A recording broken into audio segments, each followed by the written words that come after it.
Boa noite, sejam bem-vindos a mais uma live. Meu nome é Flávio Nakaoka, sou presidente da ABJAICA, Associação de Ex-Bolsistas da JAICA, e tenho a honra de conduzir esse evento dessa noite. Hoje nós vamos falar sobre a importância da educação ambiental nas ações de prevenção de saúde pública e degradação ambiental. Uma live bem bacana, né? Conta com a presença da Líria Okuda, ela trabalha no Instituto Biológico aqui de São Paulo, o professor Márcio Souza, ele é gerente de projetos, e meu amigo Sérgio Ishikawa, né, ele vai falar sobre XEM ambiental, projeto ali em parceria com o Shimane, de Caçapava, tá? A live de hoje é uma realização da ABJAICA e da Associação Shimane Kenjin no Brasil, com apoio da JAICA, Agência de Cooperação Internacional do Japão, tá? Agradeço a presença de todos. Nós vamos passar aqui as palavras de abertura ao senhor Edson Fukuma. Ele é presidente da Associação Shimane Kenjin do Brasil. Então, vou chamar aqui o Edson para fazer uma abertura aqui para a gente. Boa noite a todos. Primeiramente, saúdo o representante-chefe, senhor Masayuki Eguchi, e a JAICA pelo excelente desempenho nas relações entre Brasil e Japão, promovendo inúmeras ações de promoção na cooperação entre os dois países. Não fosse a JAICA, o Programa de Educação Ambiental entre Shimane e Caçapava não teria acontecido. A Associação Shimane Kenjin do Brasil sente-se honrada em apoiar essa live, que aborda assuntos extremamente atuais e que devem ser preocupação de todos. Já faz 7 anos que a Associação Shimane vem apoiando o projeto de educação ambiental Shimane JAICA Caçapava, que nos trouxe resultados importantes no cotidiano das crianças do ensino fundamental de Caçapava. Recentemente, a Associação Shimane vem apoiando a criação e desenvolvimento da XEM Ambiental, que tem por objetivo divulgar todas as práticas importantes da educação ambiental. A degradação ambiental tem afetado muito a saúde pública e hoje teremos a oportunidade de esclarecer muitos pontos a respeito das palestras com o professor Márcio de Souza, a doutora Líria Okuda e o arquiteto Sérgio Ishikawa, e entender também que a educação ambiental é o pilar principal na sustentabilidade ambiental, econômica e social. Uma boa palestra a todos. Obrigado. Muito obrigado, Fukuma-san, pela videomensagem. Em seguida, eu vou chamar o representante-chefe da JAICA Brasil Office, senhor Masayuki Eguchi, para sua videomensagem. Por favor, Eguchi-san. Senhoras e senhores, boa noite. Primeiramente, agradeço aos organizadores desse evento, representado pelo senhor Edson Yasuyuki Fukuma, presidente da Associação Shimane Kenjin do Brasil, e senhor Flávio Nakaoka, presidente da ABJAICA, Associação dos Ex-Bolsistas JAICA de São Paulo. Agradeço pela participação de todos que nos acompanham online e também os palestrantes, os ex-bolsistas, professor Márcio Rocha de Souza e doutora Líria Okuda, além do senhor Sérgio Ishikawa pelas apresentações desta noite. JAICA é a agência do governo japonês responsável para implementar os projetos de ODA, Assistência de Desenvolvimento Oficial, para atender às diversas necessidades dos países em desenvolvimento. A nível de comunidade, temos a cooperação técnica para projetos comunitários, com parceria de ONG, governos regionais, universidades ou empresas privadas japonesas, com base no conhecimento e experiência que estas entidades possuem. O projeto de educação ambiental proposto pelo governo da província Shimane está presente há 7 anos no município de Caçapava desde 2014. Este projeto foi realizado em 2 fases, com o envio de 10 especialistas japoneses ao Brasil e 20 bolsistas de Caçapava para treinamento em Shimane, no Japão, até agora. Na primeira fase, com 3 escolas modelo de Caçapava de ensino fundamental 1, foi consolidada a metodologia de educação ambiental, além do material teórico. Na segunda fase, desde 2017, o projeto alcançou todas as 13 escolas municipais da rede pública de ensino de Caçapava e foram desenvolvidos os materiais de aulas práticas para cada ano de ensino fundamental 1, beneficiando cerca de 5.000 alunos. Acredito que o projeto contribuirá para o aprimoramento de conscientização ambiental dos profissionais da área de educação e do cidadão. Hoje, a degradação ambiental está induzindo vários impactos negativos para o ser humano, tais como zoonose, a causa possível da atual pandemia de Covid-19. O evento desta noite focaliza a importância da educação ambiental nestas questões. Espero que o seminário seja frutífero para todos os participantes. Bom evento. Muito obrigado. Muito obrigado pelas palavras, Eguchi-san. Tá falando bem português, hein? Parabéns. Queria também aproveitar esse momento para agradecer a Érica Rieda, que coordenou essa live, né? E está aqui nos bastidores assessorando a gente. Então, muito obrigado, Érica, pela sua colaboração e ajuda. Bom, vamos ao que interessa, né? Vamos chamar aqui o professor mestre Márcio Rocha de Souza. Ele foi coordenador da primeira fase do projeto de educação ambiental realizado entre o município de Caçapava, Shimane International Center e a JICA. Tudo bom, Márcio? Márcio? Tudo bem, boa noite, Flávio, boa noite, Líria, Sérgio, Boa e aí noite. a todas as pessoas que nos acompanham. Tudo já? Eu vou deixar você interagir. Quero agradecer agora, também aqui a todas as pessoas que nos acompanham nessa... Ok. Obrigado, boa noite, Flávio, Líria, Sérgio, e boa noite a todas as pessoas que nos acompanham nesse evento. É um encontro que nós vamos oferecer aqui, de trocar e compartilhar ideias com todo mundo que está aqui acompanhando a gente, né? Mas antes de começar essa nossa apresentação, eu vou pedir ao Flávio para passar um vídeo em coprodução, né, com narração do Sullivan aqui da Ecovital, que vai ser muito importante para esse nosso começo aqui de apresentação. Flávio, por favor, o vídeo. No filme, uma turista americana é acometida por uma estranha doença após uma viagem de negócios a Hong Kong. A propagação do vírus é assustadoramente rápida, através de contatos humanos e objetos utilizados e compartilhados pelas diversas pessoas. A rápida disseminação da doença mobiliza pesquisadores, médicos e governos para implantar medidas de contenção da pandemia, através de sucessivos lockdowns e redução de atividades econômicas que encaminham a humanidade para um caos social e econômico. As medidas como isolamento social e suspensão de atividades impactam fortemente a economia no âmbito mundial. Paralelamente, há uma verdadeira corrida contra o tempo para o desenvolvimento de uma vacina. O final do filme apresenta as cenas que resultam na pandemia, a devastação e destruição da natureza, no caso, o corte de árvores, que danifica o habitat natural de morcegos, forçados a buscar abrigo numa fazenda de criação de porcos. Um pedaço de banana cai da boca do morcego e é devorado por um porco, que será preparado pelo cozinheiro de um restaurante. Com as mãos ainda sujas, o cozinheiro cumprimenta a cliente americana com um aperto de mão, que desencadeia todo o processo de contaminação descrito no filme. Esse filme voltou a ser assistido por muitas pessoas desde o começo da pandemia do Covid-19, início de 2020.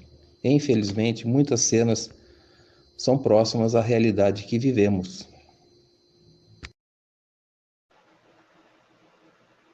Aí, obrigado, Flávio. A gente vai começar, então, nossa apresentação a partir aqui do nosso slide 1.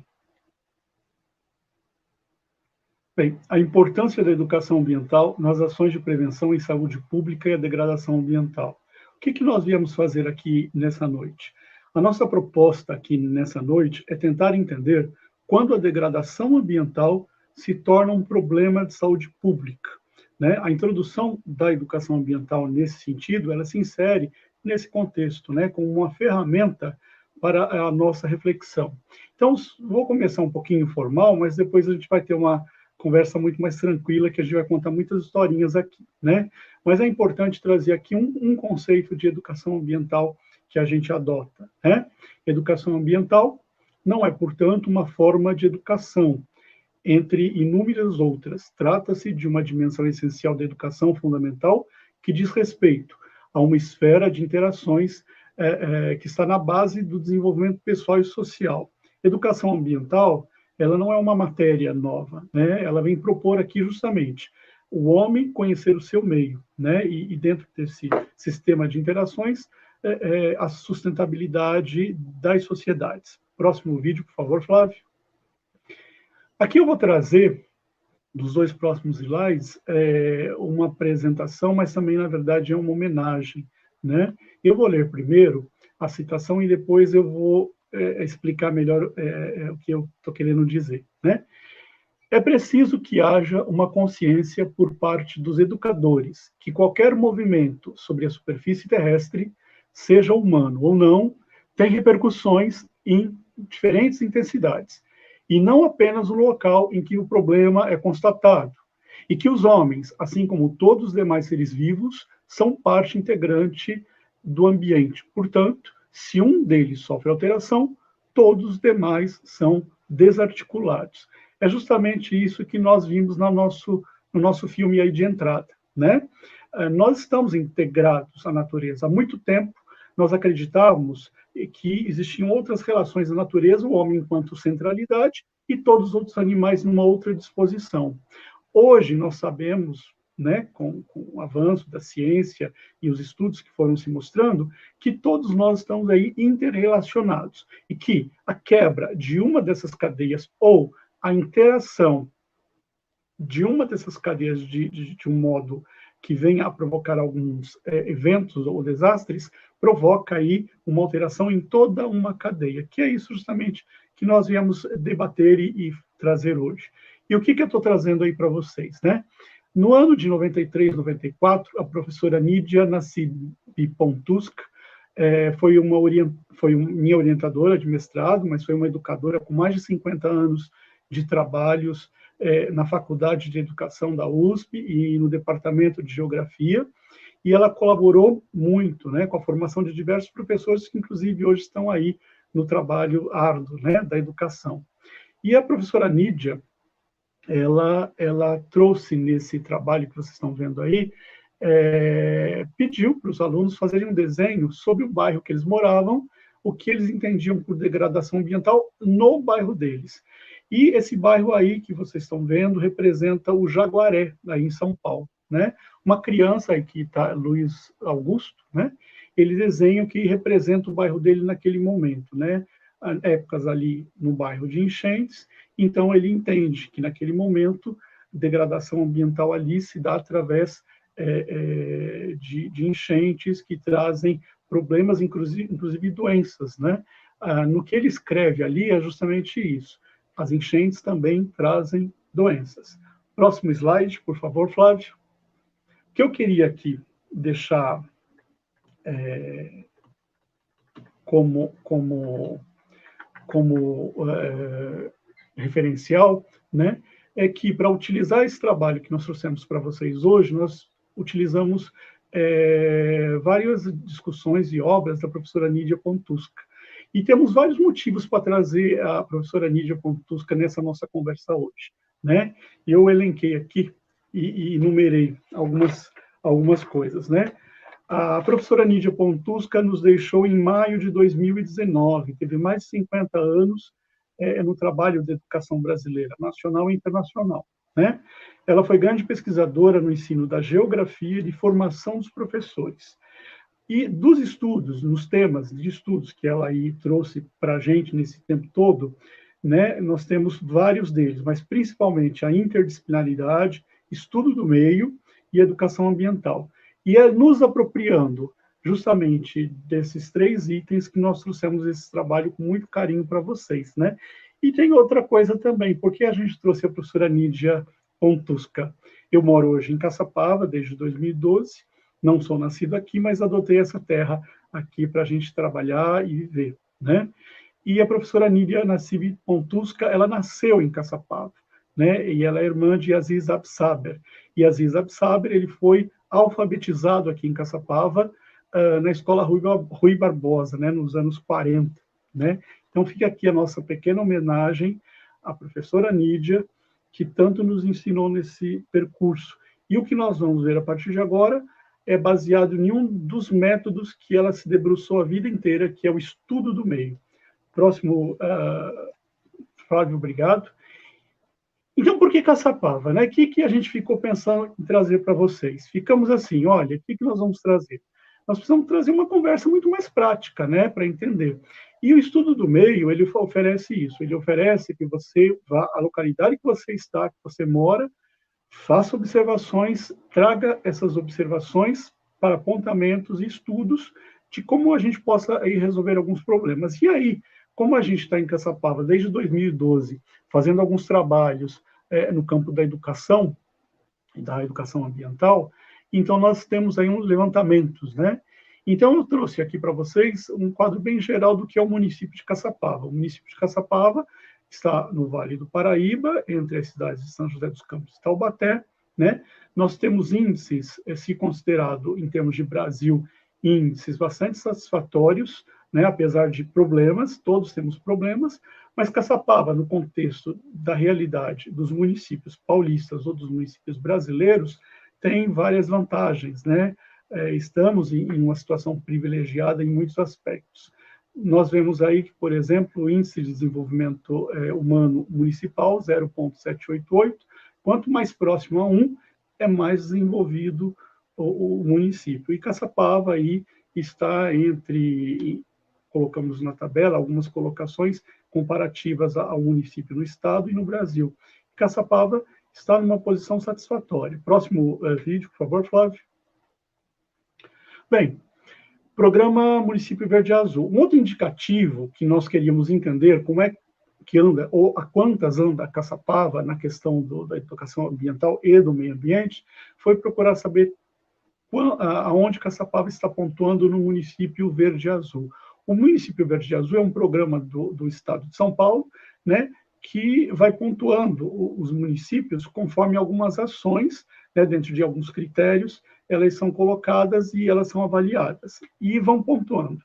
Mas sobre exatamente o que é o município Verde Azul, etc., a gente vai, através da desenho ambiental, em outras oportunidades, criar pílulas de conhecimento. O que são as pílulas de conhecimento? São microlearning, né, que chamam, que é um conhecimento específico. Para a gente não ficar abrindo muito em cada slide, porque nós não teríamos esse tempo, futuramente a gente vai deixar, né, num campo de acesso aí para vocês, essas pílulas de conhecimento, e a gente vai trabalhar cada uma dessas questões que a gente está trazendo aqui muito mais a fundo, tá bom? Próximo slide, Flávio. Bem, e aí nós vamos ver desde quando foi criado o programa Município Verde Azul do Estado de São Paulo, desde 2011, né?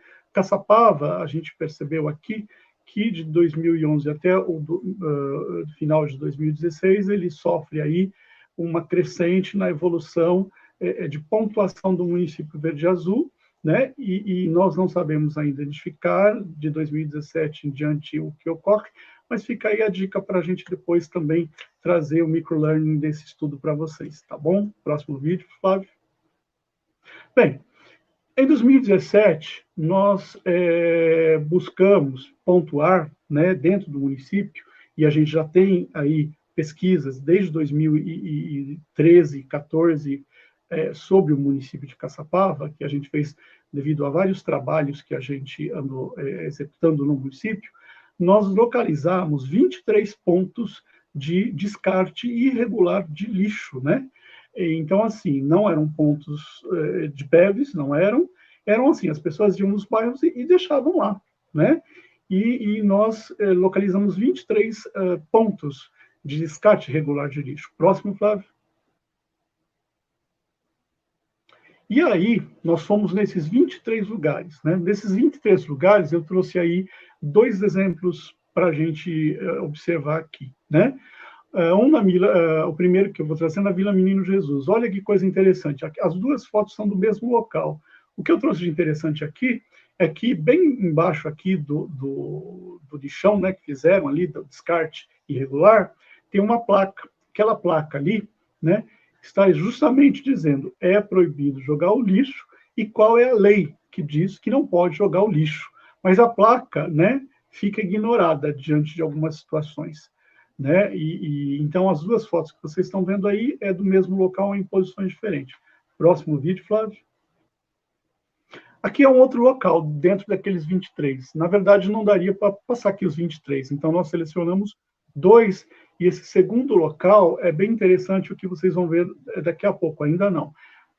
São resíduos também descartados, num trecho de um terreno baldio, não baldio, mas na época ele não tinha cercamento, entre 2 bairros aqui de Caçapava, o Jardim Amália e o Jardim Primavera, em que a gente flagrava direto as pessoas no meio do sol do meio-dia descartando várias coisas, inclusive material eletrônico, como a gente está vendo aí. Mas isso aqui sofreu uma alteração muito significativa. Próximo vídeo, por favor, Flávio.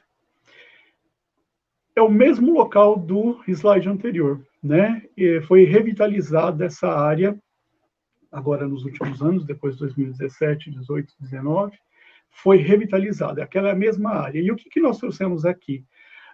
Foi feito um calçamento nessa área, foi feita uma cerca, e colocaram, né, ao longo dessa cerca, a plaquinha que vocês estão vendo aí, não jogue lixo, e foi muito legal porque a prefeitura coloca os pontos de PEV da cidade e coloca também um programa, que é o Cata Bagulho. O que é o Cata Bagulho? Você tem algum entulho na sua casa ou alguma coisa que você quer descartar, como um sofá velho, você liga para a prefeitura agenda um dia, dá um prazo para isso, porque é atendimento em toda a cidade, né?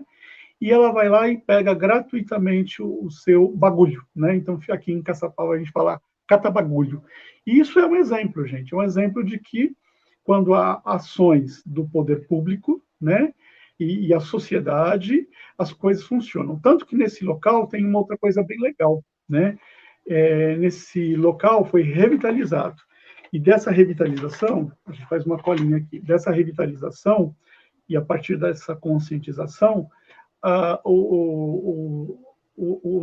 as pessoas, né, do bairro fizeram uma reapropriação.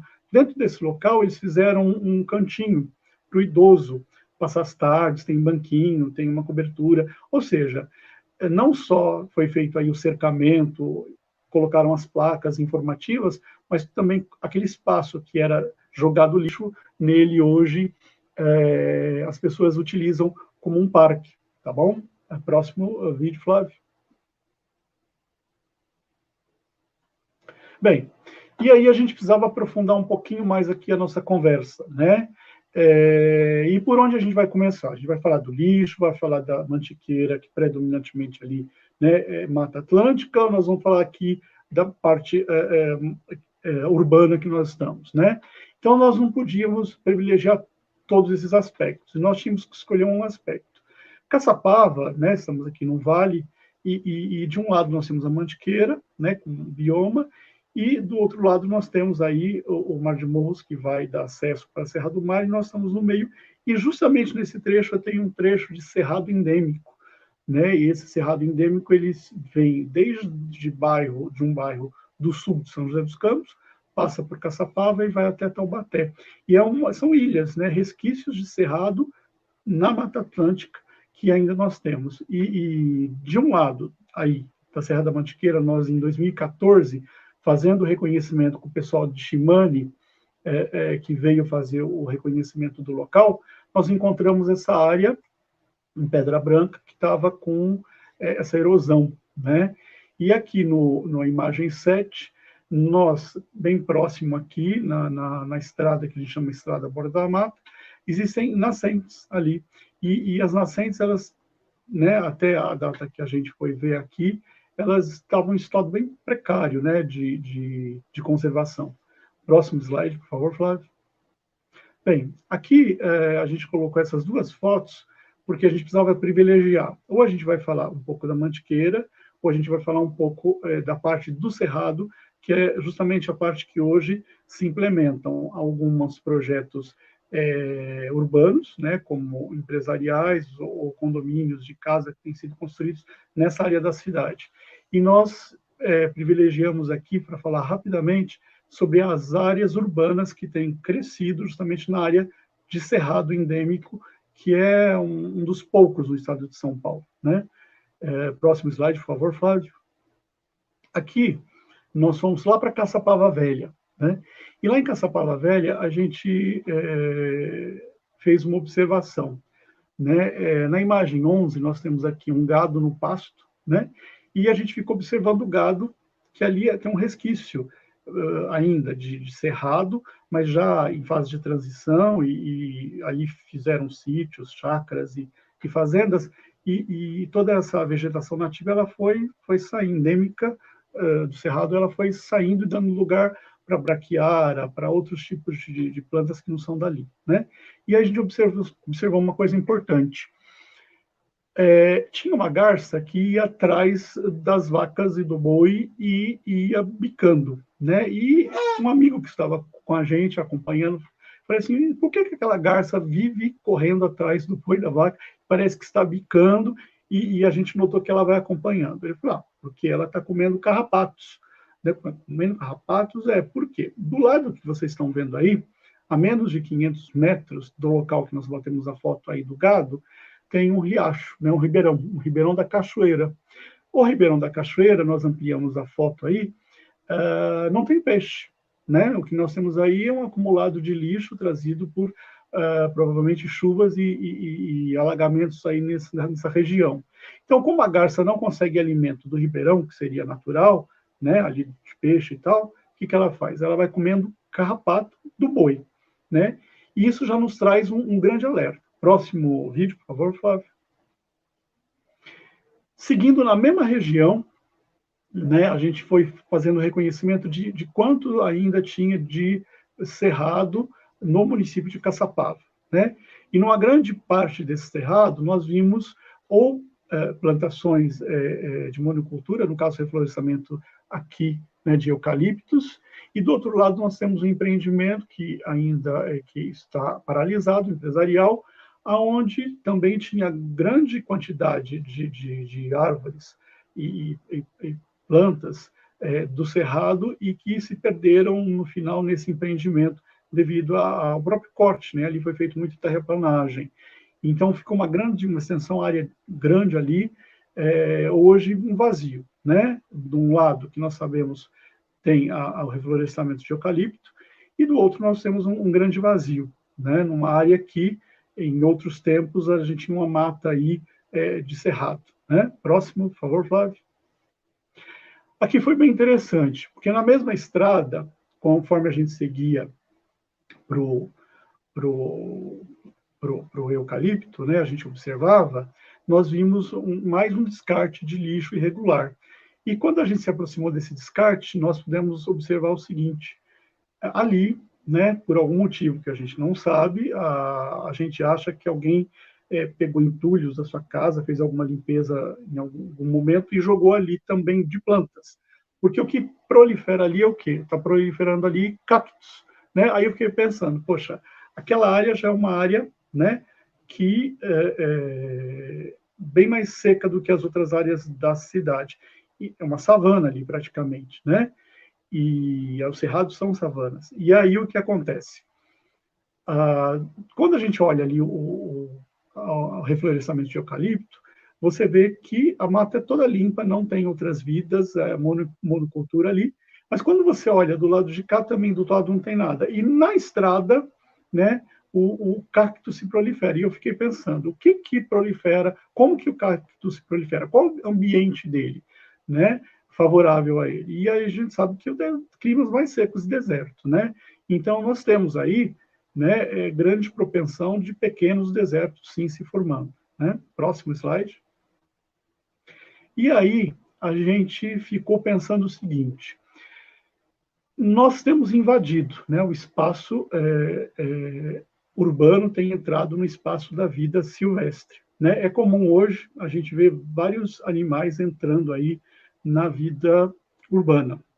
Então nós coletamos aqui algumas curiosidades de Caçapava, do Vale do Paraíba, e mais de fora também, de vidas silvestres que têm se encontrado com a vida humana. E isso, né, em algum momento, né, traz aí algumas consequências, né? Então, olha que interessante.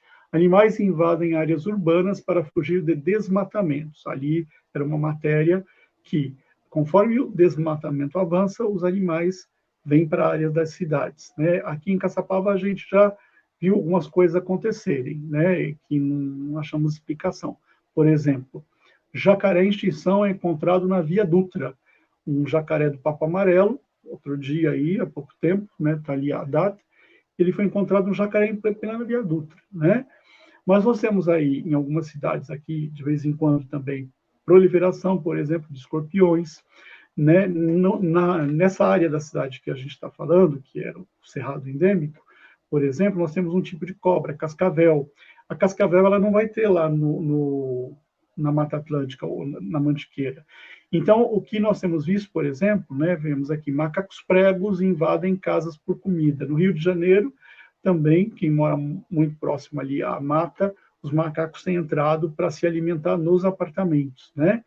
E aqui, São José dos Campos, nós temos uma infestação muito grande de alguns insetos, né? Nós temos aí a dengue, temos chikungunya, temos várias aí proliferação, febre amarela, que acontecem e a gente não tem achado outra explicação a não ser essa perda de áreas desmatadas que faz o homem encontrar com a vida silvestre, e isso nos deixa consequências, né? Próximo slide, por favor, Flávio. Bem, aí a gente pensou o seguinte, vamos armar um esquema aqui, gráfico, né, de entender o que são desastres, né? Nós temos vários tipos de desastres, naturais, ambientais, tecnológicos. Por exemplo, o Brumadinho foi um desastre tecnológico, né? Por uma questão de engenharia, cedeu, é um desastre tecnológico. Os desastres naturais, nós vamos ver daqui a pouco, não são tão naturais assim. Nesse sentido, a Covid-19, por exemplo, nós podemos falar que é um desastre biológico. Próximo slide, por favor, Flávio. Bem, aí nós vamos nos apropriar da professora e coordenadora aqui do CEMADEM de São José dos Campos, professora Raquel Treiber, né, que diz o seguinte: os desastres não são naturais. O que é natural é a ameaça, tsunami, chuvas, inundações. Desastres denunciam vulnerabilidades. Desastres são construções sociais ou criação social. A pandemia da Covid é um desastre biológico, né? Essa interação humana, vida silvestre, desmatamento, e por que nós trouxemos Caçapava? Caçapava é um exemplo de qualquer cidade brasileira, né? Não tem nada a mais ou a menos que desconsidere ou considere muito mais. É apenas para a gente mostrar que em qualquer lugar do Brasil ou do planeta, nós estamos diante, né, de possíveis questões ambientais e possíveis desastres. Por exemplo, aquele carrapato, a garça se alimentando do carrapato que está no boi na vaca, né? Aqui em casa, eu sempre comentava, quando a gente estava preparando aqui, eu já tive meus cachorros com doenças provocadas por carrapato, né? Aqui é muito comum eles falarem, seu cachorro está com a doença do carrapato. E de onde veio o carrapato? Né? Se a gente cuida da casa, tal. O carrapato veio de alguns pássaros que deixaram aqui, né? Então, a gente está dentro da vida urbana, sim, à mercê de questões ambientais muito sérias a tratar, né? Próximo slide, por favor, Flávio. Aqui eu vou deixar para vocês, não vamos ler, né? Foi um referencial que a gente usou, está no glossário do CEMADEM, aí quem precisa e quiser ver umas questões de conceitos dentro do que nós estamos falando, que trouxemos agora para vocês, né? É o CEMADEM Educação, vocês podem acessar lá o que é uma ameaça, o que é um desastre, né? Nós trouxemos essas questões aí para vocês, baseados em todos esses estudos. O que a gente queria falar agora, né? Eu não sei como é que está meu tempo aí, Flávio. Estamos contando o tempo aí, né? Mas vamos lá. Próximo slide, por favor, Flávio. Senão nosso tempo... Gente, eu queria agradecer. Logo mais, no próximo apresentação, nós vamos ver a professora Líria Alcuda, professora doutora do Centro Biológico de São Paulo, e ela vai nos trazer aí relação justamente dessa questão da vida silvestre, zoonoses e a degradação ambiental e essa inter-relação com a gente aqui. Muito obrigado, Flávio.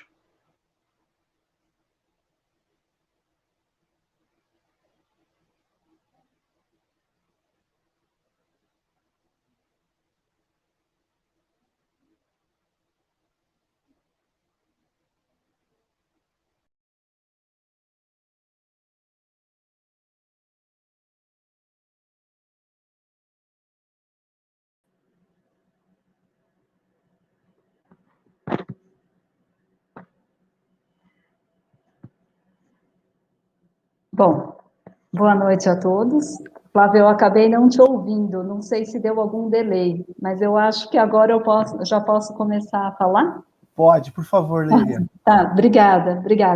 Bom, gente, primeiramente, boa noite, muito obrigada pelo convite. Para mim, assim, é uma satisfação a gente de estar participando dessa live, né, que nós vamos falar sobre educação e saúde pública, né, e quando a gente fala justamente, né, dessas doenças que os animais podem transmitir para o humano, né, quando a gente aborda esse tema, a gente sempre acha que é só o animal e o homem, e não tem uma relação aí envolvida, né?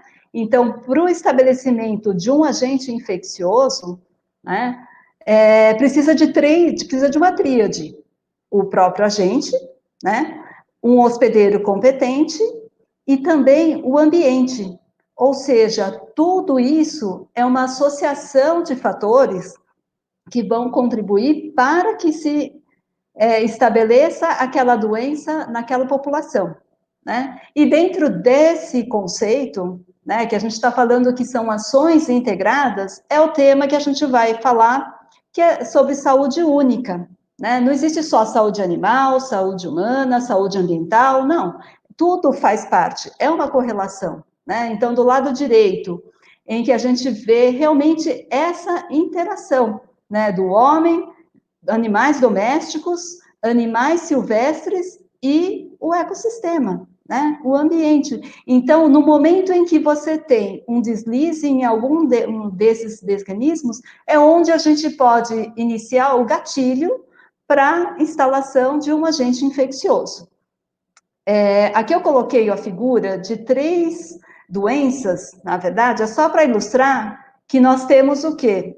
Um vetor competente, que no caso é o mosquito. A gente conhece muito bem o Aedes, né? A Aegypti, ele causa dengue, ele causa febre amarela, né? Mas também ele também transmite outras doenças, né? E eu estou colocando como exemplo a febre do oeste do Nilo, o West Nile, como a gente chama. É uma doença que já tem aqui no nosso país, já faz, acho que mais ou menos uns 2 anos que ela entrou, né? E ela é uma zoonose, né? Só que ela não começou com um vetor, né? Teve um fator predisponente, né? Vocês vão ver pelo slide que nós temos o que? Aves. Então, a questão aqui, nesse caso, são aves migratórias. Então, é importante ter a vigilância, né, dessas aves migratórias como potencial risco, né, de instalação de um agente infeccioso, né, e ele precisa de um vetor competente para transmitir. Então, nesse caso, é o mosquito, e a partir disso, ele dissemina e transmite para outras espécies, inclusive o homem. Então, vocês estão vendo que tudo tem uma relação, né, e não é somente só ambiental, tem muito a ver com a nossa ação humana, né, nessa questão, tá? Flávio, pode passar o próximo, né? Tem essa fala, né, do secretário da ONU, né, que ele realmente coloca o homem como, assim, um dos fatores, né, ou o responsável, né, por todas essas consequências que vão ocorrendo no ambiente e instalação de doenças. Então, do lado direito aqui, eu coloquei essa figura, né, que tem esse indivíduo aqui que está na praia, né, mas olha a farofa que ele está fazendo ali, né, Então, ele deixa sujeira, ele deixa o lixo, ele deixa comida, restos de comida, né? Tem os cachorros aqui, né? Que, na verdade, que precisa, alguém precisa educar essa pessoa aí, né? Que ela não está sabendo, né? Conservar e manter o ambiente, né? E com isso, eu queria chamar a atenção de uma outra coisa. A gente acaba atraindo o quê? Animais sinantrópicos. Então, onde tem comida ou tem lixo, a gente acaba atraindo essas espécies, né? Então, eu coloquei a figura do rato aqui, né? Como transmissor da leptospirose, né? A gente lembra só da lepto quando tem chuva, né? Aí tem enchente e assim vai, né? Então, olha o risco, além de baratas, escorpiões, como até já foi abordado pelo professor Márcio, né? E aí, a instalação de epidemias ou de pandemias é o que a gente tem que, na verdade, estar monitorando, né? E prevendo. E como a gente faz isso? A gente tem que fazer pesquisa, né? E eu coloquei aqui do lado esquerdo como se fosse um exemplo, né? Que a gente sempre achou que o vírus da gripe, a influenza, é que fosse responsável por uma nova pandemia, né? Já que ele tem, assim, uma infinidade de hospedeiros, né? Teve a influenza suína, né? Que a gente pensou que poderia ser, né? Uma futura pandemia, a influenza aviária, né? E os outros animais também têm influenza. O boi também tem influenza, né? O cavalo também é acometido. Mas, por enquanto, o que acontece? O influenza é da espécie específico. Então, o que é do boi é do boi, o que é do cavalo é do cavalo, e assim, por enquanto não teve, assim, a ultrapassagem da barreira interespécie, né? Por outro lado, né, a gente tem hoje, por conta do Covid, a figura do morcego, né? A gente não sabe o quanto realmente ele foi responsável por desencadear toda a pandemia, né? Mas, né, ocorre isso, mas como é que isso chega? Então, no filme que foi passado, o vídeo, né, é porque teve o quê? Um fator, inclusive, ambiental, né? Que, como é que esse morcego chegou aqui, né? A gente vive aqui em São Paulo, por exemplo, vamos pensar nisso, né? Nós temos morcegos, tem morcegos insetívoros, morcegos frugívoros, a gente só não tem hematófago, ou se tem muito pouco, né? Mas, assim, a problemática, e eles podem ser potenciais transmissores. Então, é importante a gente fazer a vigilância, para evitar pressões de seleção, né, desses agentes, justamente para não ocorrer uma epidemia, que pode virar uma pandemia, tá? Pode passar o próximo, Flávio. Essa live, como eu tenho pouco tempo, na verdade, a gente vai jogando o quê? Pílulas, né, de reflexão. Tá? E com isso, o que acontece com essas doenças, né? Elas refletem, esse slide, ele reflete exatamente o que a gente vive, né? Por conta do SARS-CoV, né? Tanto que a figura dele está aqui, né? Ele causa impacto econômico, mas uma epidemia também pode causar um impacto econômico. Desde assim, por exemplo, vamos pensar numa doença numa fazenda, por exemplo, de gado de leite, isso aí também vai ter um reflexo diante para o produtor, né? E se ele for uma zoonose, ou seja, uma doença que vá trazer consequências para o homem, no caso de uma fazenda de leite, a propriedade é interditada, ele não vai poder, né, comercializar esse leite, vai ser jogado fora, inclusive, né? As zoonoses, de um modo geral, elas também têm um impacto mental e também social, né? Porque realmente é o que a gente vive, né? Esse exemplo do Covid, ele realmente pega exatamente nessas três questões, tá? Próximo.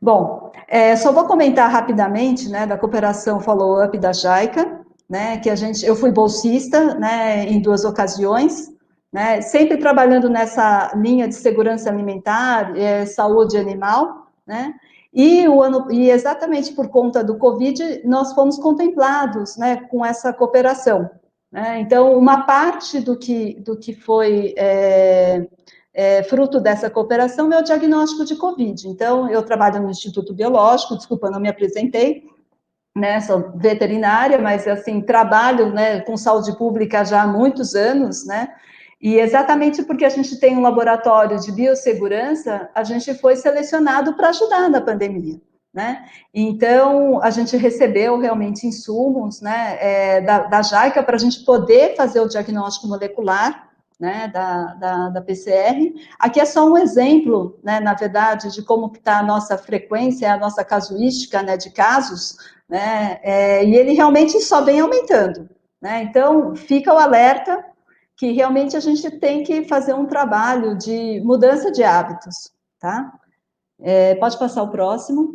E também dentro dessa cooperação, nós vamos desenvolver um projeto, né? Aí o projeto realmente vai ser com morcegos, né? No estado de São Paulo. A gente quer fazer um trabalho de vigilância, tanto que tem, nós temos integrantes, né, do Serviço de Defesa Sanitária Animal, né, do estado de São Paulo, né, que está vinculado, inclusive, ao programa, né, de raiva e encefalites, né? A gente tem esse programa nacional e cada estado cumpre parte desse programa, né? Então, a gente quer, na verdade, o quê? Primeiro, mapear o potencial risco do morcego, né, em relação ao SARS-CoV, claro, mas também de outros vírus, né, e que podem ser, quem sabe, pandêmicos. Então, é para a gente trabalhar o quê? Com prevenção, né, fazer primeiro o levantamento dessas doenças e avaliar o impacto disso, tá?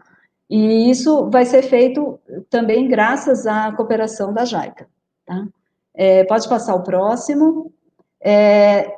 Como eu falei, eu trabalho com essa linha de saúde pública, né? Então, eu tive um projeto que foi financiado pelo CNPq e pela CAPES, e eu trabalhei com Zika, né? A gente trabalhou com o vírus Zika, a gente aproveitou bem naquele início do boom de 2016, né? E aí a gente trabalhou com, na verdade, na parte de epidemiologia mesmo, né? Já que pouco se sabia que em relação a outros hospedeiros, né, que pudessem albergar o vírus Zika, então nós trabalhamos com ruminantes, que é a linha que eu trabalho com bovinos, búfalos, ovinos, caprinos, né, e também cervídeos, né.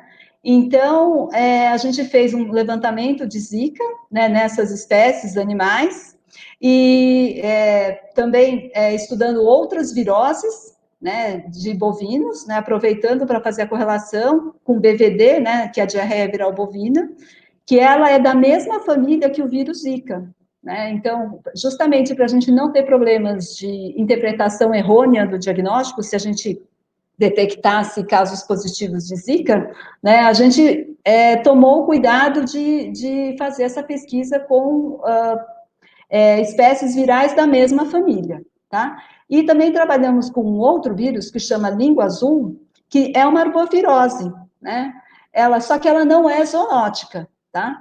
Mas ela é transmitida por mosquitos, né? E os ruminantes, né, de um modo geral, eles são acometidos, né? E dentro desse trabalho, o que a gente procurou fazer? Então, vigilância em saúde pública por conta do Zika, vigilância em saúde animal por conta do BVD e língua azul, e vigilância entomológica, porque nas propriedades em que a gente ia colher as amostras dos animais, geralmente a gente ficava uma semana. Então, a gente instalou armadilhas para fazer captura de insetos, né, para a gente realmente avaliar que espécies potenciais poderiam ter de vetores, né, e poderiam estar transmitindo alguma doença, tá? Pode seguir o próximo. Então, nessa live aqui, qual que é a mensagem que eu quero deixar, né? A gente tem que trabalhar em parceria com equipes multidisciplinares, interdisciplinares, né, para que assim a gente possa prever eventuais epidemias, pandemias, propor medidas estratégicas de controle de doenças, né? E a educação, ela é fundamental para isso, né? Seja sanitária, financeira e ambiental, né? A gente tem que trabalhar todo mundo em conjunto, né? Para que a gente não tenha o que a gente vive hoje com o SARS-CoV, né? E a partir dessa educação, propormos fóruns de discussão, né? Seja como essa que nós estamos fazendo hoje, né? Cada um dentro da sua competência, mas a gente faz dentro dessa live um fórum de discussão, né? Daquilo que a gente pode propor, né? De medidas de controle, né? E ações de saúde integrada com os atores envolvidos, como eu já falei. Então, eu agradeço a o convite e estou aberta a depois as perguntas, né, que vocês possam ter. Fica o meu contato, o telefone, tá? Muito obrigada. Boa noite, grata pela atenção. Obrigado, Líria, está me escutando? Sim, estou. Obrigado pela participação. Fiquei muito impressionado com a questão do morcego. Eu acho que é importante falar para as pessoas, né? Não sair matando morcego por aí, né? Não pode. Não pode matar morcego, viu? Porque você vai sofrer uma penalidade de crime ambiental, né? Não pode. Eu moro em São Caetano e à noite eu pedalo com o pessoal, né? Pedalava, agora não mais, né? E a gente sempre via, a gente passava perto de uma área ali, e era sempre, viam umas coisas pretas voando muito rápido, né? Morcego, né? É morcego, é. À noite só pode ser ele, né? Mas geralmente eles são pequenos, então deve ser os insetívoros ou os frugívoros, né? Aqui no Instituto também tem, é muito rápido, eles são muito espertos, né? Aqui no Instituto também tem, mas são frugívoros e insetívoros. Até agora acho que ninguém teve nada aqui, né? Bacana, muito obrigado pela sua participação, Líria. Eu vou pedir para o pessoal que tiver perguntas. Eu tenho um monte já. Esse da língua azul já tem umas 3 perguntas da língua azul aí, viu, Líria? Mas quem tiver pergunta pode fazer aqui no chat, que depois a gente vai passar para os 3 palestrantes, tá bom? Estou esperando meu amigo Sérgio compartilhar aqui a tela dele para a gente chamar o próximo palestrante. Obrigado, Líria. Vou te colocar na antessala. Pode tomar um cafezinho lá, tá bom? Obrigado, Líria. Bom, nosso próximo palestrante, enquanto ele compartilha a tela aqui com a gente, é o Sérgio Ishikawa. Ele foi presidente da Abjaica e idealizador do programa Shinsei Ambiental, né? E o seu projeto piloto Clareira na Mata. Sérgio Ishikawa é arquiteto e foi bolsista no ano de 2011. Sérgio, tudo bem, Sérgio? Boa noite a todos. Agradeço o convite da JAICA, da Abjaica e da Associação Shimane Kendin para este evento. Bom, compartilharei agora a minha apresentação. Estão todos vendo a apresentação? Não. Ainda não, Sérgio. Ainda não? Opa, algo deve ter dado errado aqui. Vamos lá.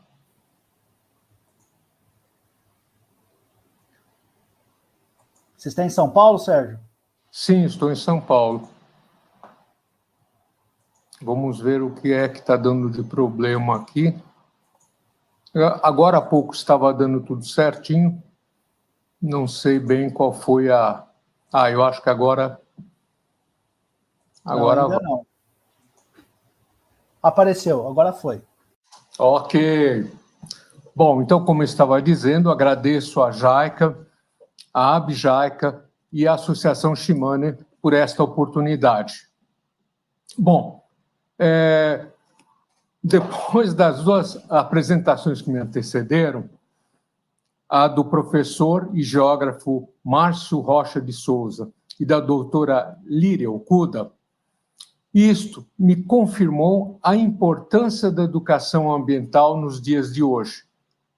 Realmente é bastante importante entendermos a importância da educação ambiental.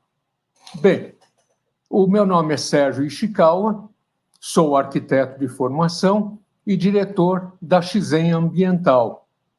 Em 2011, eu tive a oportunidade de fazer um estágio na província de Shimane, no Japão, cujo objeto do treinamento foi tecnologias de construção de edificações escolares e preservação de desastres e meio ambiente.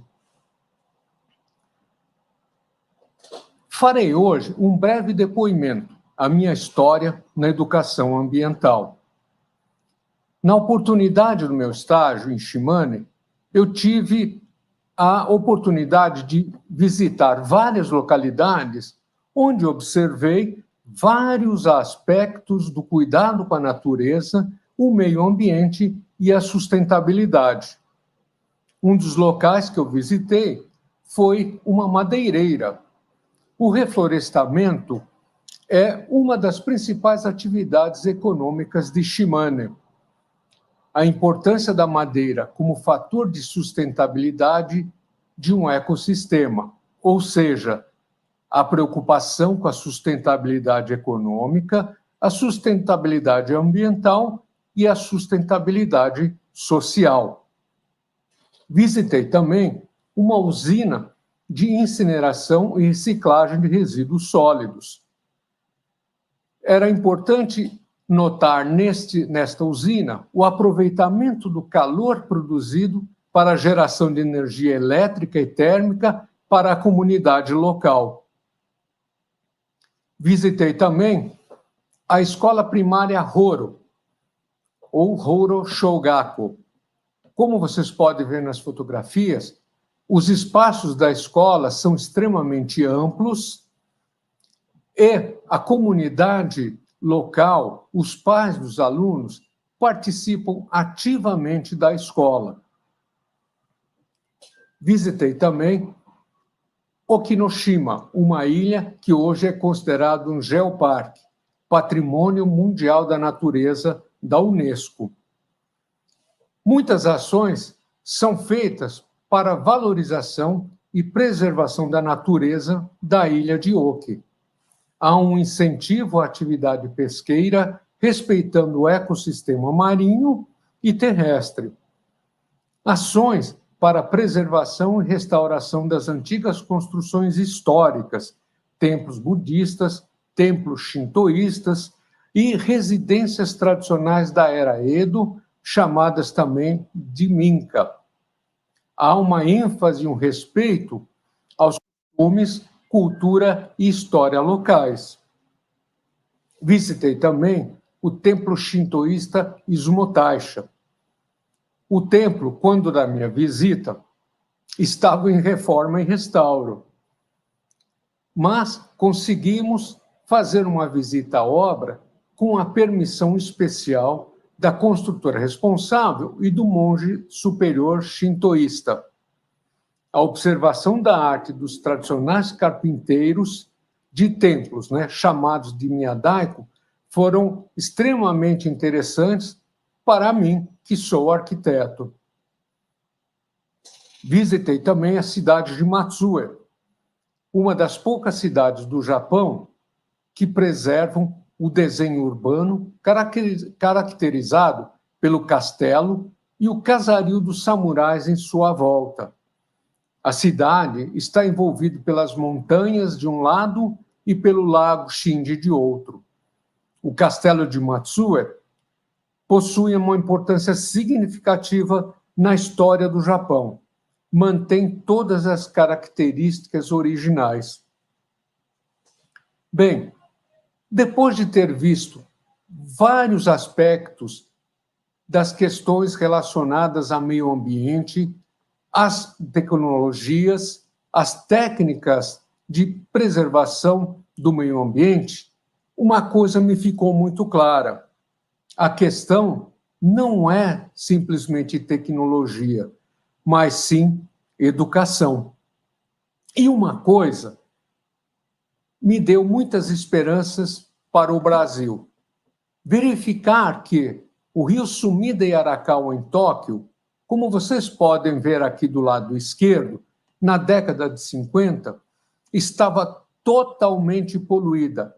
Lixo em todas as suas beiras, o rio totalmente poluído, onde nenhuma espécie aquática sobrevivia. E 40 anos depois, graças a um trabalho intenso do Japão, claro, da educação ambiental, na década de 90, vejam a situação em que ela se encontra. É um rio totalmente navegável, águas límpidas, de tal forma que, hoje, os salmões sobem este rio para a desova. Portanto, uma esperança realmente ficou. E o que de concreto isto resultou? Ele resultou no projeto de capacitação dos professores do ensino fundamental de Caçapava em educação ambiental, através da parceria Caçapava-JICA-Shimane. Flávio, se você puder apresentar o vídeo, por favor.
Bem, como vocês puderam verificar neste vídeo, a implementação do projeto foi um sucesso, graças ao esforço conjunto dos professores e da prefeitura.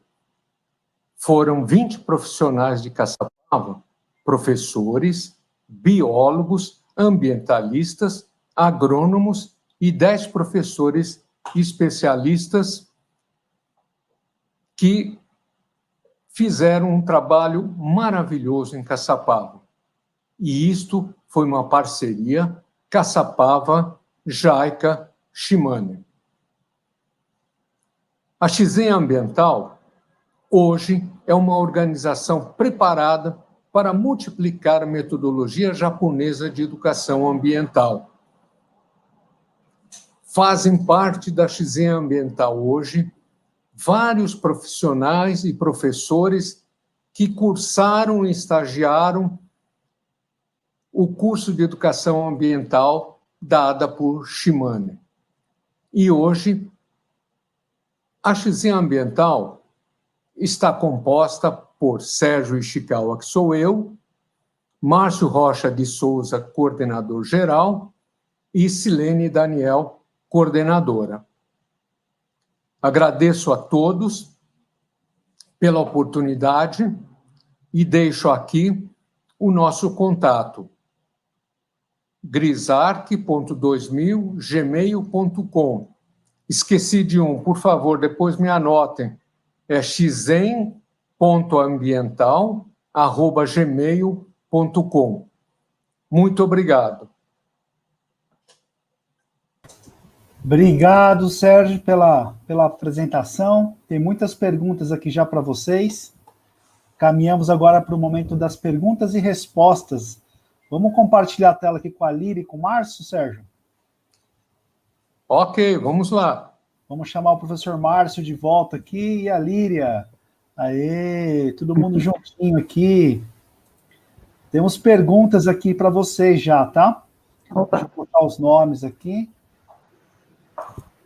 Pergunta para o Sérgio, da Vânia Fernandes. Sim. Vem do trabalho japonês que recuperou o Rio Sumida, que tal a Shimane cuidar dos rios de São Paulo, Sérgio? Perfeitamente. A intenção é esta, mas realmente é um trabalho de formiguinha. Na verdade, a intenção de nós trabalharmos a educação ambiental e que começou em Caçapava, né, como um projeto piloto, é realmente trabalharmos a educação ambiental em todo o Estado e, com isto, provocarmos atitudes nas crianças, nos adultos, que levem a nós trabalharmos as questões dos rios do Estado de São Paulo. Espero realmente ampliarmos, multiplicarmos mais os conceitos de educação ambiental no Estado de São Paulo, para que possamos ter exatamente esta oportunidade de vermos o Rio Tietê, o Pinheiros e o Tamanduateí totalmente limpos, navegáveis e piscosos. Ainda vamos conseguir, tenho certeza que a XZ Ambiental vai ajudar o que puder para nós conseguirmos fazer isso. Ok. Será que eu esclareci a resposta? Esclareceu. Temos que ampliar isso para outros municípios, né, Sérgio? Com certeza. Já estamos, na verdade, em negociação com 2 municípios, Ribeirão Pires e Valinhos. E, bacana, tempo, queremos estar abrangendo todo o estado de São Paulo. Eu vi aquela foto que você mostrou do Rio Sumida, eu estive na represa Billings, né? E não está muito diferente do Rio Sumida em 1950, hein? Exatamente, é isso mesmo. Mas bacana. Tem uma pergunta para o professor Márcio, da Vânia Fernandes. Como está atualmente a questão ambiental em Caçapava, professor? Todo mundo está ouvindo? Bem, antes eu gostaria só de fazer aqui um complemento aí no que a gente viu, né? Quando a gente fala que a gente vem com uma proposta de metodologias de educação ambiental a partir do Japão ou japonesa, as pessoas falam assim, poxa, mas será que vai dar certo? Porque o Japão tem uma cultura já tradicional, milenária, etc. e tal. E o que o Sérgio mostrou foi exatamente o que? Em 1950, né, o Japão tinha problemas ambientais seríssimos. Então, assim, claro que todas as questões devemos considerar, mas que nós tivemos a oportunidade de estar em Shimane e vimos o seguinte, a partir de um grande projeto de educação no Japão, a partir de final de Segunda Guerra, lá nos anos 1950, com a conscientização ambiental e realmente a educação sendo um projeto de desenvolvimento de um país, hoje a gente sabe o que é o Japão nas questões aí de preservação e de referenciais no campo da ambiental, né? Então, eu fico muito feliz em saber que, então, nós temos essa possibilidade, sim. Nós temos que começar em algum momento, né? Então, nós temos nossos problemas aqui a tratar. Quanto à pergunta da Vânia, Caçapava, como qualquer outra cidade do estado de São Paulo, ou mesmo do Brasil, sofre recortes muito complexos e alguns muito específicos, né?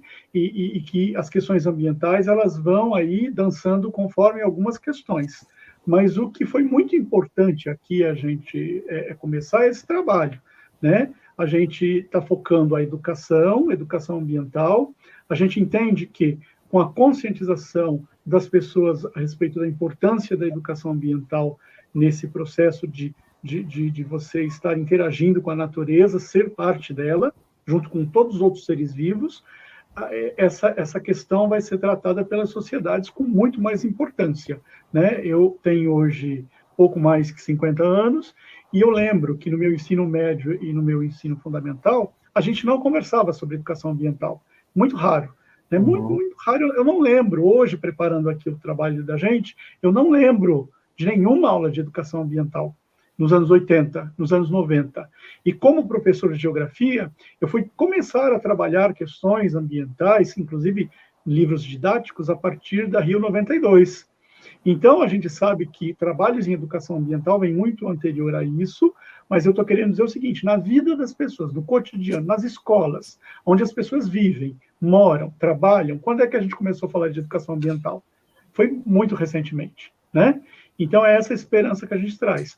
Caçapava, como eu disse, como qualquer outra cidade do Brasil, tem recortes aí a serem tratados, né? Mas a educação ambiental que a gente está trazendo aqui já é o primeiro passo para essa mudança ambiental. Não sei se eu respondi a pergunta. Bacana, professor. Na transição de palestras com o professor e com a Líria, eu falei assim, que meu microfone estava mutado aqui. Eu falei que eu achava que só eu que tirava foto de ponto viciado, de lixo. O professor também tira foto, né? Sim, sim. E não sei se o pessoal observou, perto daquele cacto tinha um colchão ali, né? Uhum. Um colchão ali no meio da mata ali, né? Tem uma pergunta para a professora Líria. O mosquito causador da dengue e de outras doenças tem um predador natural ou algum combate natural? Boa pergunta, né? Até o momento, não. Tentaram várias alternativas, inclusive peixes, já que o vetor, né, ele acaba depositando os ovos na água, né, tem essa questão, né, se os peixes poderiam ser os predadores, né, eles comeriam esses ovos, mas essa questão, né, não funcionou, né. A única coisa que andaram fazendo com relação, por conta do Zika, foi o desenvolvimento daqueles mosquitos transgênicos, né, que aí realmente evitava, né, ele era engenheirado, então aí você lançava isso no ambiente, né, então não ocorreria o quê? A reprodução, né, desses mosquitos, né, então, e aí com isso você ia conseguindo controlar a população, né, de mosquitos, né, na cidade. Eles fizeram isso em Minas Gerais, fizeram no Rio de Janeiro, né, agora por conta da pandemia, eu não sei como é que está a situação, né, mas assim, até uns 2 anos atrás, esse tipo de controle estava sendo bem efetivo, né, e existem vários projetos, né, com relação ao controle do vetor, né, do mosquito, né, roupas, né, repelentes que não sejam, que vão degradar o ambiente, né, tentar fazer algum controle biológico, né, mas isso ainda não tem, tá? A gente vai ter que conviver com isso ainda por um bom tempo ainda. Agora, vou fazer uma pergunta minha, posso, Líria? Pode, claro. Eu tive uma reportagem que lançaram um aditivo para o plástico, que ele exterminava o vírus, né? Ao contato, ele exterminava o vírus do Covid, né? Existe algum estudo de impacto ambiental quando eles lançam esse tipo de tecnologia, né, especificamente nesse caso para o plástico, das consequências do pós-consumo, do pós-uso ali? Aquele plástico tem um aditivo que mata o Covid, mas quando ele é descartado incorretamente, ele pode danificar o ambiente. Alguém estuda isso? Alguém faz essa análise? Então, por conta do Covid, tem vários trabalhos, pesquisas que têm sido desenvolvidos, né, com produtos, né, só que, assim, realmente, avalia, vê que tem eficácia, mas esse estudo longitudinal a gente precisa fazer ainda. As consequências que ele vai ter, seja numa pessoa, né, por exemplo, aqui no laboratório eu andei testando alguns produtos para o ambiente da nossa área biossegura, então ele nebulizava você aplicava esse produto químico, né, ele nebulizava e fazia toda a esterilização dentro do ambiente, né. Agora, assim, ele funciona, só que a gente não sabe o efeito, né, com relação a uma pessoa que está aspirando esse vapor aí, né, se vai ter uma consequência daqui a longo prazo, se ele vai corroer alguma coisa, algum metal, alguma coisa assim, qual é realmente a consequência? Isso realmente é a longo prazo. Curto prazo, a gente só sabe que o produto é eficiente, agora, se ele vai trazer consequências, eu acredito assim, que por conta da pandemia, realmente muita coisa a gente está fazendo meio que a toque de caixa, mas tudo a gente vai ter que avaliar futuramente, né? Inclusive essa questão mesmo, né, de se cria algum resíduo que fica no ambiente e isso depois vai ter alguma consequência para nós, inclusive, né? Sim. Né? Tá? Bacana, obrigado, Líria. O Valdeci pergunta aqui, ó, parece que estamos enxugando gelo, como é difícil os adultos entenderem a importância da natureza para as futuras gerações. Uhum. Um comentário aqui, que eu sempre ouvi, né, a única solução é a educação ambiental, mas a educação ambiental a médio e longo prazo, né, tem coisas que são urgentes, né. Uhum. Pessoal, tiver mais pergunta, pode ir colocando aqui. Tem uma pergunta que fala da Alessandra Barroso.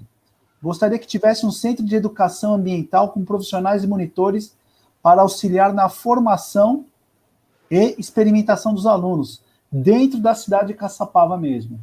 Então, é um pedido aqui da Alessandra, mas aqui eu estendo, né? Quem quiser conhecer mais o projeto, seja uma reunião virtual mesmo, pode entrar em contato com aquele e-mail, né?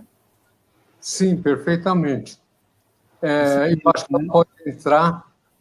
ela pode entrar em contato conosco com xizen.ambiental, xizen com SHIZEN,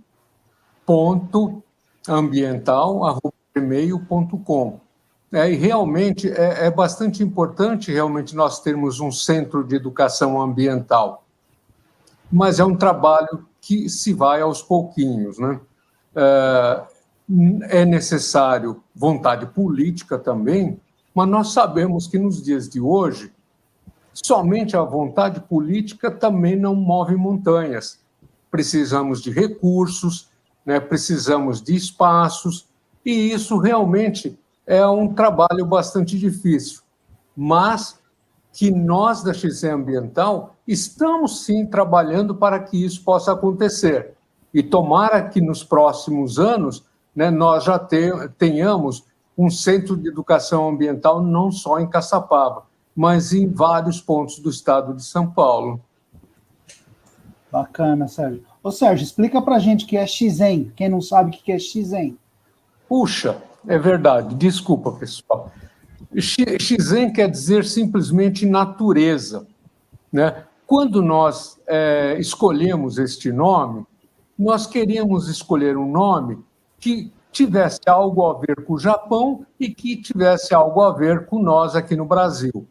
Então, optamos por colocar Xizen, que em japonês quer dizer natureza, e ambiental em português, né? Com isso, nós queríamos contemplar os dois países, né, para dar uma significância à organização que estávamos criando. Obrigado, Sérgio. A Maria Silva coloca aqui, palestras com especialistas para alunos e a comunidade nas escolas poderiam ser mais uma ferramenta. É isso daí. Gente, se alguém tiver mais alguma pergunta, nós vamos caminhar agora para a reta final, para a parte final aqui da nossa live. Estamos caminhando aí para 1h20 de live. A Nancy aqui agradecendo a educação ambiental. A educação ambiental tem que ser tratada no currículo das escolas de maneira transversal. É verdade, Nancy. Nossa vice-presidente da Abjaica aqui presente aqui na nossa live, viu, Sérgio? Olha, mas nessa questão, eu acho que o Márcio Souza poderia até explicar um pouco melhor essa abrangência transversal que a educação ambiental deve ter nas escolas. Não sei se você pode, em poucas palavras, Márcio, você introduzir esta questão. Sim, obrigado, Sérgio. A gente já trabalha há muitos anos, né, com a questão da educação ambiental nas escolas de maneira transversal. A gente chama um grupo aí de professores e gente interessada e introduz na escola, né? Então, a gente relaciona aí com interdisciplinaridade. No caso da XEM Ambiental, a gente tem um método muito específico, mas é a mesma proposta. A gente entra com a transversalidade.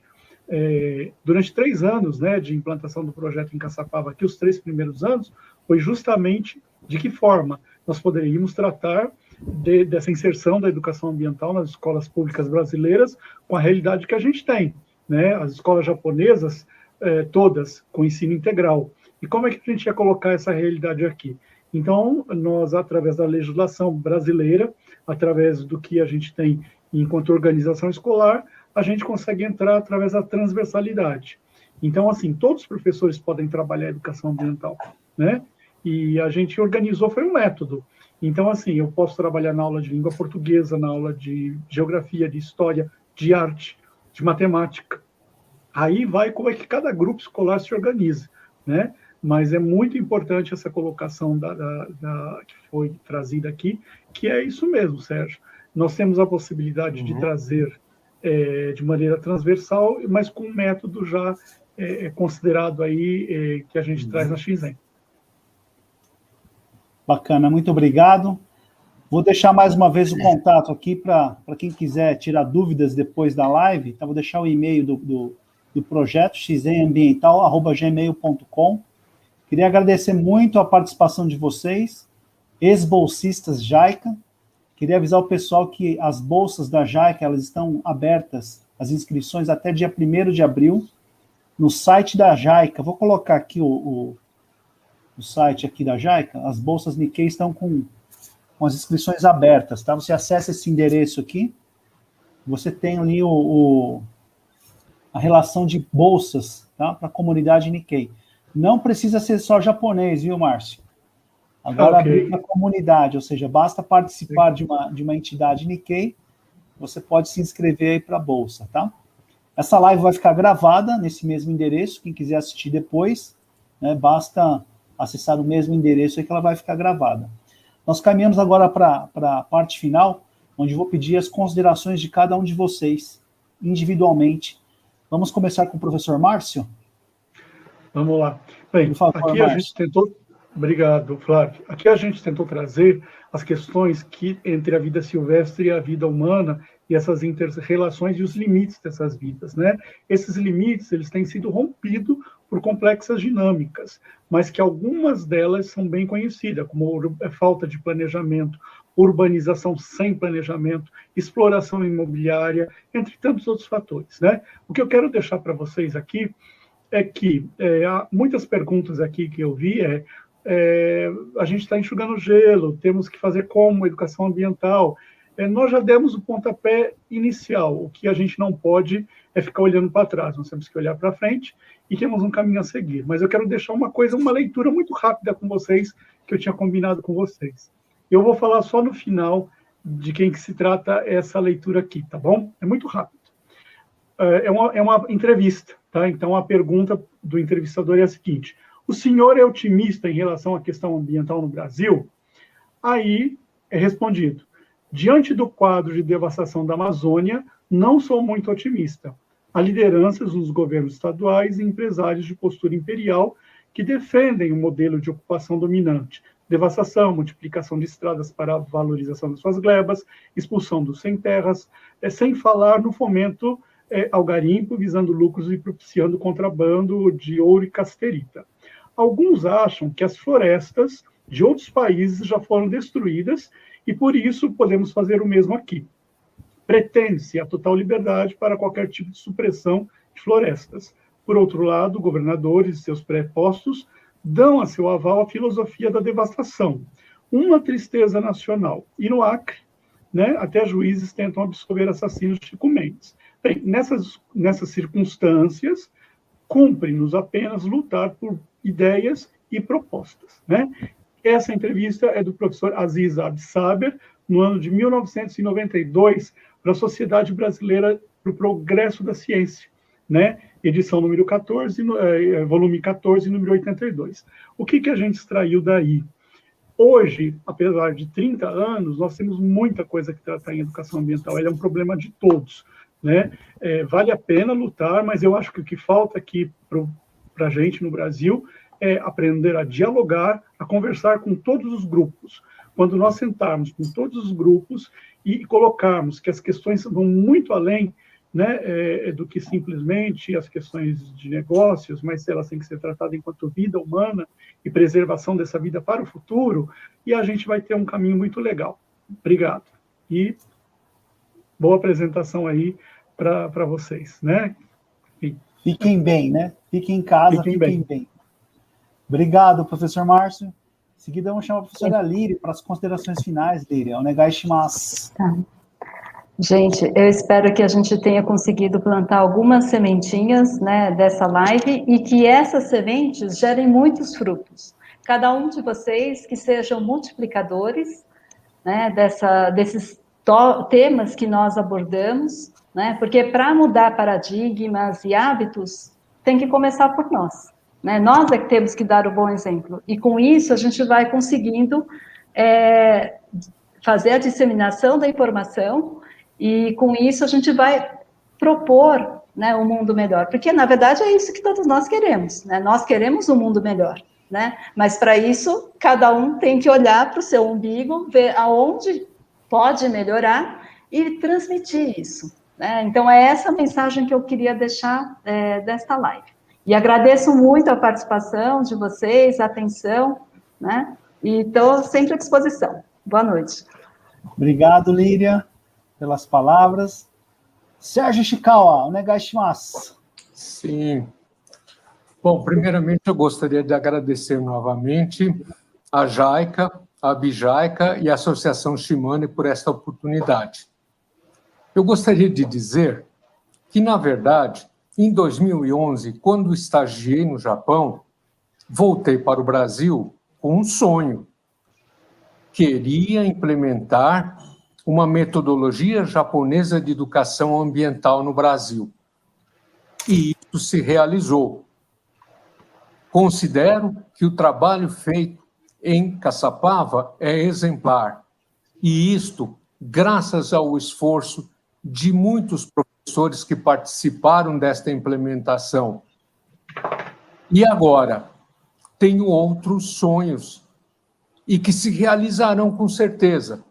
Estou trabalhando com muito esforço para poder multiplicar os conceitos da metodologia japonesa de educação ambiental para todos nós. Agradeço, então, a oportunidade e até uma próxima vez. Muito obrigado. Obrigado, Sérgio-san. Queria agradecer demais a participação de vocês. Vamos encaminhar para vocês o nosso PIN, ó, o PIN da ABJICA. Muito bom. Como forma de agradecimento, colaboração. Eu digo que a missão de um ex-bolsista não termina no Japão, ela começa aqui no Brasil, né? Eu tenho certeza que vocês estão cumprindo essa missão muito bonita, viu? Trouxeram na bagagem muito mais do que presentes, trouxeram conhecimento e estamos divulgando aí para o pessoal. Tá? Contem com a gente para desenvolver mais lives, realizar mais lives. Agradecer novamente a Érica Rieda, agradecer a todos que permaneceram conectados essa noite de segunda-feira. Né? Vai ficar gravado, vai virar podcast, a gente vai compartilhar bastante essa live. Tá? Eu queria deixar aqui o convite para os nossos web espectadores, né, da nossa próxima live. Vai ser sobre saúde mental pós-pandemia, no dia 7 de abril, com o Dr. Carlos Uehara. Tá? Nós teremos a doutora Juliana, o Dr. Márcio Hirayama e a doutora Valmeri, falando sobre ressignificar o momento da pandemia. Queria agradecer mais uma vez a presença de vocês. E hoje eu vou encerrar de uma forma diferente, viu, Sérgio? Vou colocar aqui o clipe de uma amiga minha, Nayane Leite. Ela canta uma música que eu acho muito bacana, Vai Passar. Muito obrigado. Tchau, tchau. Tchau, tchau, tchau, tchau.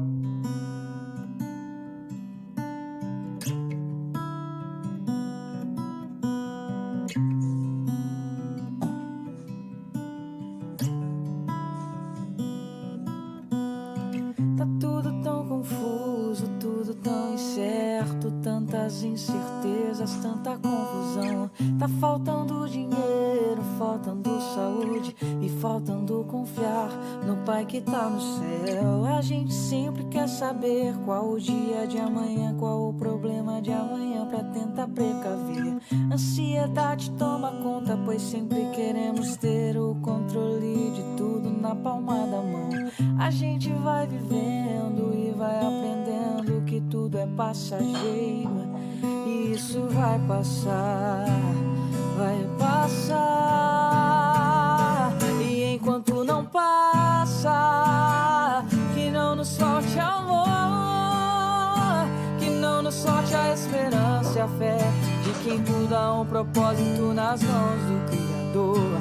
Se tudo é passageiro, vamos confiar que logo isso passa, dias melhores vêm e a gente se abraça. E quando estiver tudo bem, promete por favor ter aprendido com a dor que o melhor que a gente tem é a fé, a esperança e o amor. Tão difícil entender que é um leão por dia, um B.O. por dia e tá tudo bem. A gente vai vivendo e vai aprendendo que tudo é passageiro e isso vai passar, vai passar. E enquanto não passa, que não nos falte amor, que não nos falte a esperança e a fé de quem tudo há um propósito nas mãos do Criador. Se tudo é passageiro, vamos confiar que logo isso passa, dias melhores vêm e a gente se abraça.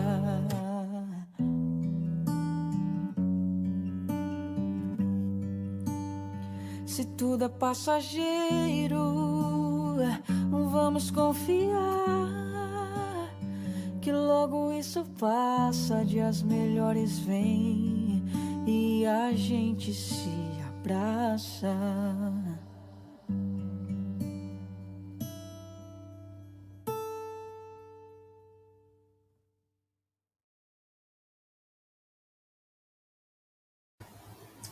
É isso aí, pessoal. Muito obrigado. Fiquem bem, fiquem em casa. Vai passar, né? Obrigado.